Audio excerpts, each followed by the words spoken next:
نحمدہ و نصلی علی رسولہ الکریم اما بعد اعوذ باللہ من الشیطان الرجیم بسم اللہ الرحمن الرحیم السلام علیکم ورحمۃ اللہ وبرکاتہ۔ سامعین محترم، انتہائی افسوسناک ایک خبر جو آپ کی نظروں کے سامنے سے بھی گزری ہوگی کہ شام کے علاقے ادلب میں امام عادل خلیفہ راشد حضرت سیدنا عمر بن عبدالعزیز رحمۃ اللہ علیہ، ان کی قبر مبارک، ان کی اہلیہ فاطمہ بنت عبد الملک اور ان کے خادم، ان کی قبر مبارک کو نقصان پہنچایا گیا۔ ان کی باقیات اور ان کے جسم کو نکال کر لے گئے، ان کی بے حرمتی کی گئی، بے عزتی کی گئی ان دہشت گردوں کی جانب سے جو پوری دنیا کے سامنے آیا ہیں۔ اور اسلاف کے ساتھ یہ طریقہ اپنانا انتہائی افسوسناک معاملہ ہے، اور ہم مسلمانوں کے لیے ایک بیدار ہونے کا اب وقت ہے، اب موقع ہے کہ ہم نہ صرف اپنے عقائد کو بچائیں، اپنے اسلاف کی عزتوں، ان کی حرمتوں، ان کے تقدس کو برقرار رکھیں، بلکہ اپنے اسلام کے دفاع کے لیے بھی ہمیں ہر دم کوشاں رہنا چاہیے۔ حضرت عمر بن عبدالعزیز رحمۃ اللہ علیہ ایک ایسی شخصیت ہیں کہ جن کے بارے میں مسلمانوں کی اکثریت ان کے حالات زندگی سے ناواقف ہے۔ میں آج آپ حضرات کے سامنے سیدنا عمر بن عبدالعزیز رحمۃ اللہ علیہ کی عظمت اور ان کے چند واقعات ذکر کرنا چاہوں گا۔ سیدنا عمر بن عبدالعزیز رحمۃ اللہ علیہ خلیفہ راشد کی حیثیت سے، امام عادل کی حیثیت سے ایک بڑے عظیم حکمران گزرے ہیں، اور اللہ تعالیٰ کا قانون ہے کہ اللہ تعالیٰ نے جس شخصیت کو نوازنا ہوتا ہے، اللہ تعالیٰ نے جس کو کوئی مقام اور مرتبہ عطا کرنا ہوتا ہے، تو اس شخصیت کے آنے سے پہلے ہی کچھ ایسے واقعات رونما ہونا شروع ہو جاتے ہیں، کچھ ایسی شہادتیں اور پیشن گوئیاں شروع ہو جاتی ہیں جو دلالت کرتی ہیں کہ ایک ایسی شخصیت آنے والی ہے، ایک ایسی شخصیت کا ظہور ہونے والا ہے۔ تو امیر المومنین حضرت سیدنا عمر بن خطاب رضی اللہ تعالی عنہ صحابی رسول ہیں، خلیفہ دوم ہیں، ان کی شخصیت سے تو کوئی مسلمان بھی ناواقف نہیں ہو سکتا۔ تو سیدنا عمر بن خطاب رضی اللہ تعالی عنہ کا دور عدالت، ایک مرتبہ حضرت عمر بن خطاب رضی اللہ تعالی عنہ بیدار ہوئے، سو کر اٹھے، اپنی آنکھیں ملی، ایک جملہ ارشاد فرمایا کہ عمر کی اولاد میں سے ایک شخص ہوگا جس کے چہرے پر زخم کا نشان ہوگا اور اس کا نام بھی عمر ہوگا، وہ عمر کے طریقے پر چلے گا، زمین کی حکمرانی اسے عطا ہوگی۔ تو یہ جملہ حضرت عمر بن خطاب رضی اللہ تعالیٰ عنہ نے فرمایا ہے۔ اب حضرت عمر بن خطاب رضی اللہ تعالیٰ عنہ کی اولاد ذکر کرتی ہے کہ وہ شخصیت کون ہمیں نہیں معلوم، لیکن اللہ تعالیٰ نے اس شخصیت کو پیدا فرمانا تھا، تو عمر بن عبدالعزیز رحمۃ اللہ علیہ کی صورت میں وہ شخصیت ابھر کے سامنے آئی، کیونکہ آپ کا نسب بہت عمدہ ہے، بہت اعلیٰ ہے۔ سیدنا عمر بن خطاب رضی اللہ تعالیٰ عنہ کا زمانہ تھا، حضرت عمر بن خطاب رضی اللہ تعالیٰ عنہ مدینہ کی گلیوں میں گھوم رہے تھے، ایک گھر سے آواز آئی ہے کہ بیٹی دودھ میں پانی ملا دو۔ اماں اپنی بیٹی کو کہہ رہی ہیں، بیٹی نے کہا اماں جان امیر المومنین نے منع کیا ہے، امیر المومنین کا حکم ہے کہ کوئی جو ہے کاروبار میں اس طریقے سے ناپ تول میں ملاوٹیں نہیں کی جائیں گی، کمی بیشی نہیں کی جائے گی۔ تو وہ اماں جی کہنے لگی بیٹی کون سا امیر المومنین ہمیں دیکھ رہے ہیں، کون سا امیر المومنین یہاں موجود ہے؟ تو بیٹی نے کہا کہ اماں جان امیر المومنین بلا شبہ یہاں نہیں ہیں، وہ ہمیں نہیں دیکھ رہے، لیکن امیر المومنین کا رب اور خدا ضرور دیکھ رہا ہے۔ یہ جملہ ایسا تھا کہ سیدنا عمر بن خطاب رضی اللہ تعالی عنہ کو یہ جملہ بہت پسند آیا، اپنے گھر تشریف لے گئے، اپنے بیٹے حضرت عاصم بن عمر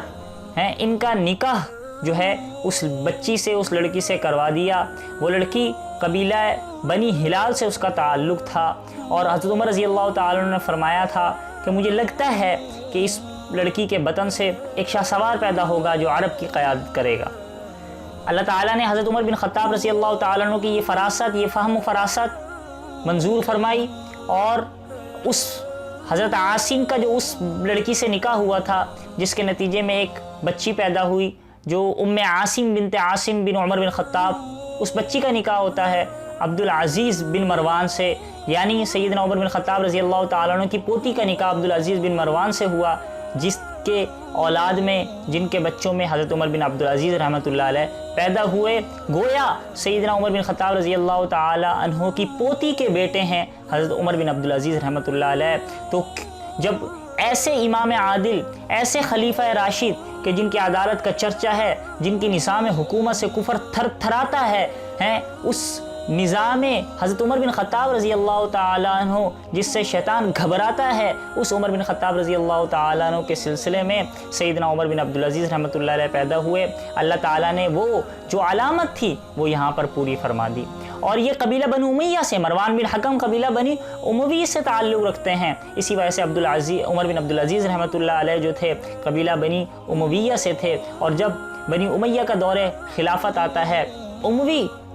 لوگوں میں، اموی قبیلے میں یہ بات مشہور تھی کہ ہم میں ایک شخص ہوگا کہ جس کی یہ علامتیں ہوں گی، ان علامتوں میں سے ایک کہ اس کے سر پر، اس کی پیشانی پر زخم کا نشان ہوگا، وہ حکمرانی کرے گا، وہ عادل حکمران ہوگا۔ یہ علامت کسی میں نہیں دکھتی تھی۔ عمر بن عبدالعزیز رحمۃ اللہ علیہ چھوٹے تھے، اس بچپنے کے حالت میں ایک مرتبہ جو ہے یہ گھوڑے پر سے گرے، ان کو پیشانی پر زخم کا نشان لگا ہے۔ وہ زخم کا نشان دیکھ کر ان کے بھائی مسکرانے لگے، ہنسنے لگے۔ ابا جو عبدالعزیز تھے انہوں نے سخت غصے کا اظہار کیا کہ بھائی زخمی ہو گیا ہے، اس پر آپ ہنس رہے ہو؟ تو بھائی کہنے لگا کہ اصل میں مجھے ہنسی اس بات پر آ رہی ہے کہ وہ علامت جو ہمارے اندر مشہور تھی کہ اشج بنی امیہ، وہ اشج بنی امیہ جس کے سر پر زخم کا نشان ہو، وہ عمر بن عبدالعزیز ہیں۔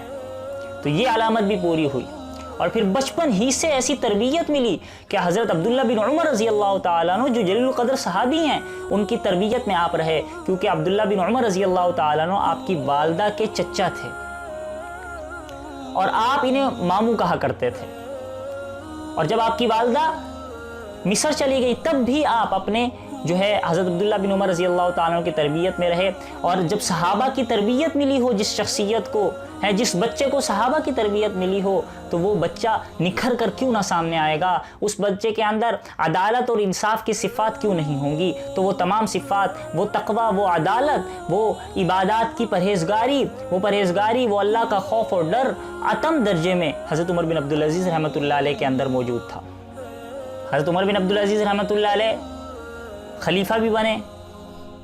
اور ایسی خلافت انہوں نے کی۔ خلیفہ بننے سے پہلے کا معاملہ ہے کہ ایک مرتبہ حضرت عمر بن عبدالعزیز رحمۃ اللہ علیہ جو ہے گھوڑے پر سوار ہو کر کہیں جانے لگے۔ آپ کا غلام جو تھا وہ پیچھے ہو لیا، تھوڑا فاصلے پر تھا۔ غلام کہتا ہے کہ میں نے دیکھا کہ عمر بن عبدالعزیز رحمۃ اللہ علیہ کے ساتھ کوئی شخص ہے جس نے آپ کے کندھے پر ہاتھ رکھا ہوا ہے۔ غلام سوچنے لگا کہ ہو سکتا ہے کوئی قاصد ہو جو راستہ دکھا رہا ہو، کوئی رہبر ہو۔ تو غلام جب پاس پہنچا تو کوئی شخص نہیں۔ عمر بن عبدالعزیز رحمۃ اللہ علیہ سے ذکر کیا کہ آپ کے ساتھ تو ایک شخص تھا جس نے آپ کے کندھے پر ہاتھ رکھا ہوا تھا۔ عمر بن عبدالعزیز رحمۃ اللہ علیہ فرمانے لگے تم نے دیکھا ہے؟ غلام کہنے لگا جی ہاں میں نے ایسے شخص کو دیکھا ہے۔ تو عمر بن عبدالعزیز رحمۃ اللہ علیہ نے فرمایا کہ دراصل وہ حضرت خضر علیہ الصلوۃ والسلام تھے جو مجھے یہ بتا کر گئے ہیں کہ مجھے یہ امر میرے حوالے کیا جائے گا، یعنی خلافت میرے حوالے کی جائے گی اور حق تعالیٰ کی جانب سے مجھے اس امر پر جو ہے میری مدد کی جائے گی، اس خلافت پر میری مدد کی جائے گی۔ اور ایسے ہی ہوا۔ سیدنا عمر بن عبدالعزیز رحمۃ اللہ علیہ کو خلافت پیش کی گئی، اور وہ بھی بڑا عجیب و غریب واقعہ ہے کہ آپ کے والد امیر المومنین نہیں تھے، وہ خلیفہ نہیں تھے، لیکن آپ کو خلافت ملی، اور خلافت ملی بھی تو کتنے عجیب و غریب انداز سے آپ کو خلافت ملی، اور آپ نے ایسی خلافت جو ہے کر کے دکھائی کہ اس دور کے لوگ یہ کہتے ہیں کہ ہم تو یہ سوچنے لگے کہ صحابہ کرام رضوان اللہ تعالی مجمعین کا دور تازہ ہو گیا۔ اسی وجہ سے آپ کو عمر ثانی بھی کہا جاتا ہے، دوسرا عمر، کہ جنہوں نے عدل و انصاف سے اس سرزمین کو بھر دیا۔ اور آپ کی عبادات کا عالم یہ کہ صحابہ کا دور آپ کو ملا۔ حضرت انس بن مالک رضی اللہ تعالیٰ عنہ ایک مرتبہ مدینہ منورہ میں آئے، اس وقت آپ مدینہ کے حاکم تھے۔ حضرت انس بن مالک رضی اللہ تعالیٰ عنہ نے آپ کے پیچھے نماز پڑھی، فرمانے لگے لوگوں جس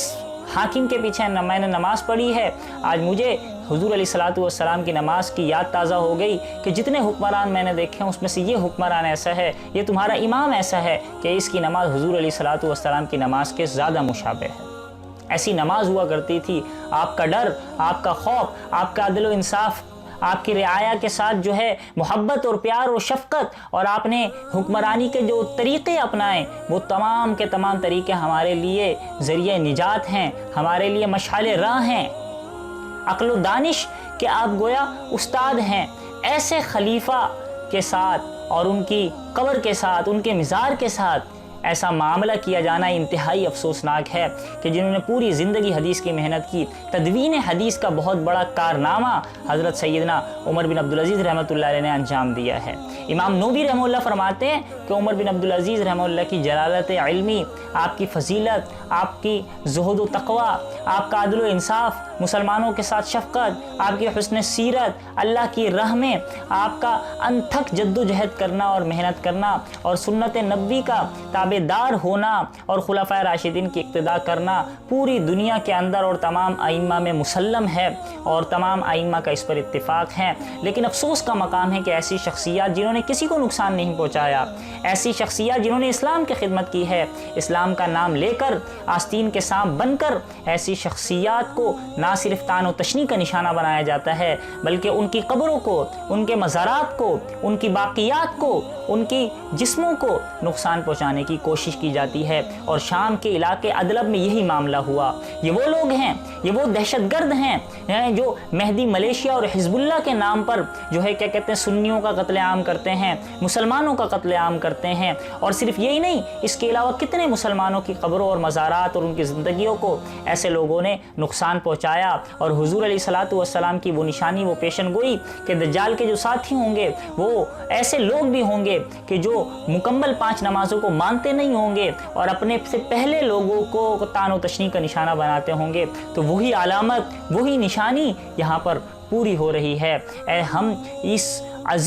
جو ہے افسوسناک واقعے کی پرزور مذمت کرتے ہیں۔ عالم اسلام اضطراب کا شکار ہے کہ سیدنا عمر بن عبدالعزیز رحمۃ اللہ علیہ کی شخصیت اور ان کے مزار کے ساتھ ایسا معاملہ کیا جانا۔ ہمارے حکمرانوں کو بھی چاہیے، مسلم حکمرانوں کو، کہ وہ ایسے امر کے خلاف اپنا پورا احتجاج ریکارڈ کروائیں۔ ہم مسلمانوں کو اپنی شخصیات کی زندگیوں کو محفوظ کرنے کے لیے، ان شخصیات کی زندگیوں پر چلنے کے لیے انتھک محنت کرنی ہوگی، جد و جہد کرنی ہوگی، ان کی زندگیوں کو اپنانا ہوگا۔ کیونکہ آج اگر یہ کسی شخصیت کے ساتھ ایسا معاملہ کرتے ہیں تو ہم مسلمانوں کی زندگیاں ایسی شخصیات سے جو ہے پر نور ہوں گی، جو بھری ہوئی ہوں گی، تو کس مسلمان کے ساتھ یہ معاملہ کر سکیں گے؟ اللہ رب العزت ہمیں جو ہے حضرت عمر بن عبدالعزیز رحمۃ اللہ علیہ اسلاف کے جو ہے